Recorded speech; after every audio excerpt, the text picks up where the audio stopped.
Between 2024 and 2026, the job description for strongman has changed. It used to come with a lifetime warranty. Now it comes with an expiration date.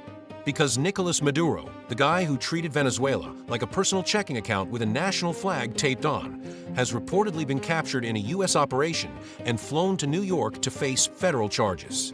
And yes, even days later, this is as insane as it sounds. But here's the part everyone gets wrong. Maduro didn't fall because Washington suddenly discovered courage. He fell because his sponsors, his big brothers, his geopolitical sugar daddies, are running out of cash and credibility. In other words, the dictator's ATM stopped dispensing money. And when the ATM runs dry, the regime goes bankrupt. And in politics, bankruptcy is when the knives come out. Reports say Maduro is in U.S. custody and is expected to appear in federal court in Manhattan. His wife, Celia Flores, is also reportedly in U.S. custody. Now, I'm not here to moralize.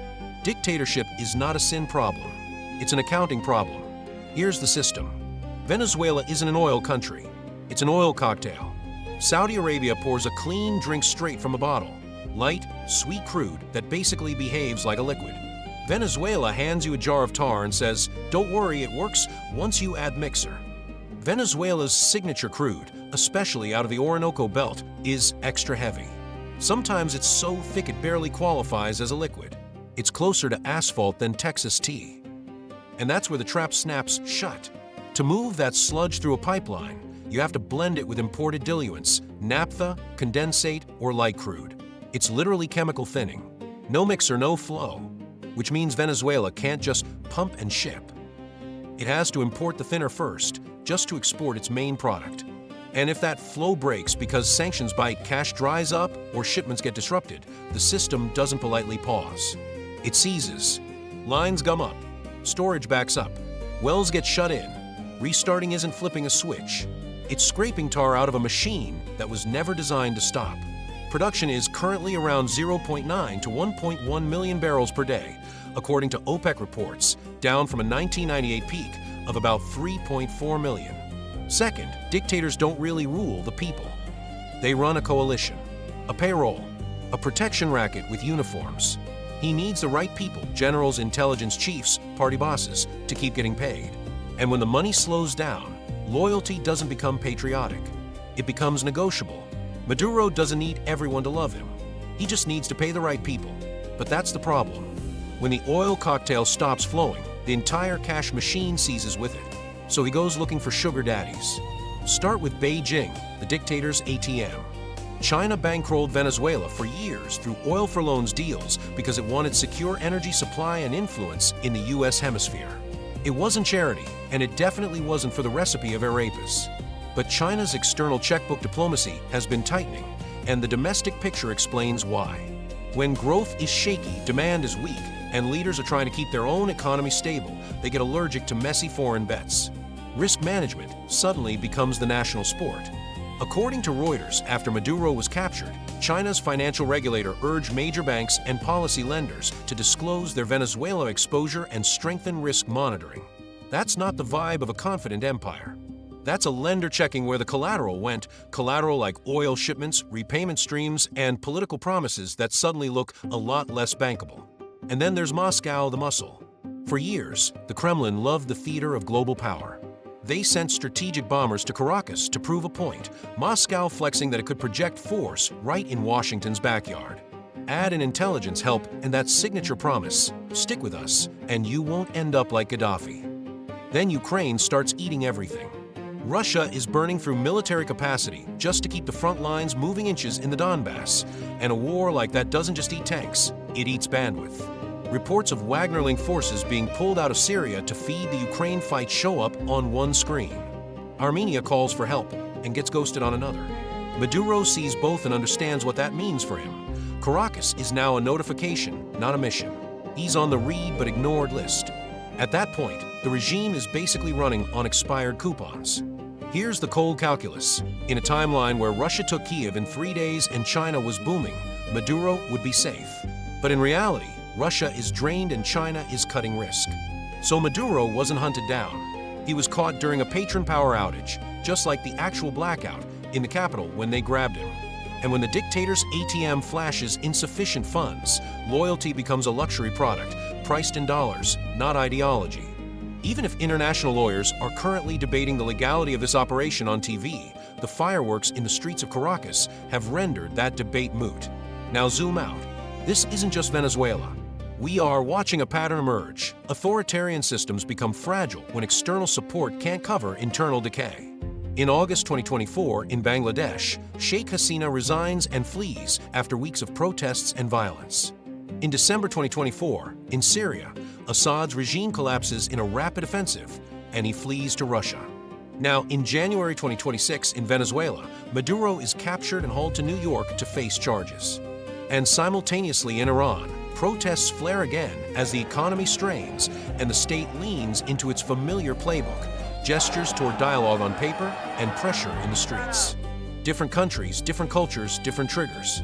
Same failure mode. Legitimacy breaks, elite split, and the friends who used to stabilize the regime can't, or won't, cover the bill. Now, quick theory. No homework. Samuel Huntington talked about democratization in waves, periods when transitions to democracy cluster, spread, and outnumber reversals. His third wave begins in the mid-1970s and crests at the end of the Cold War, around 1989 to 1991.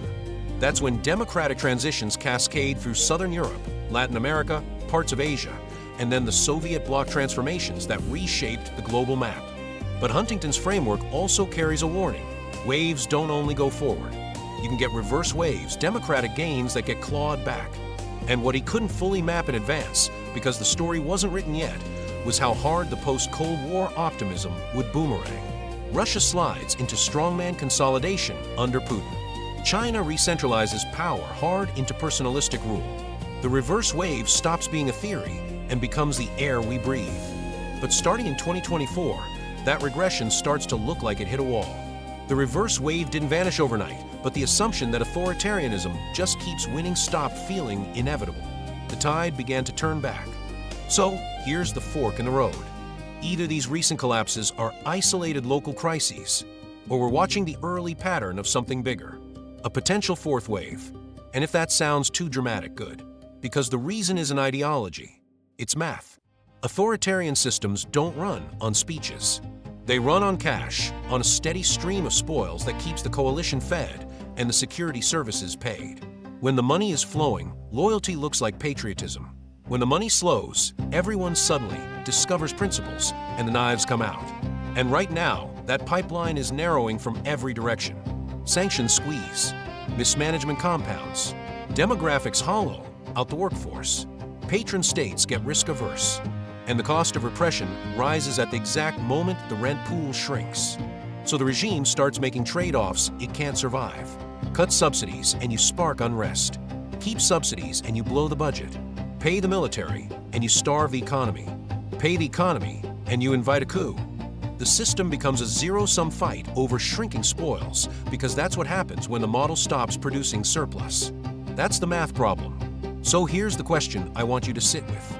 Hasina falls, Assad falls, Maduro collapses, Iran shakes.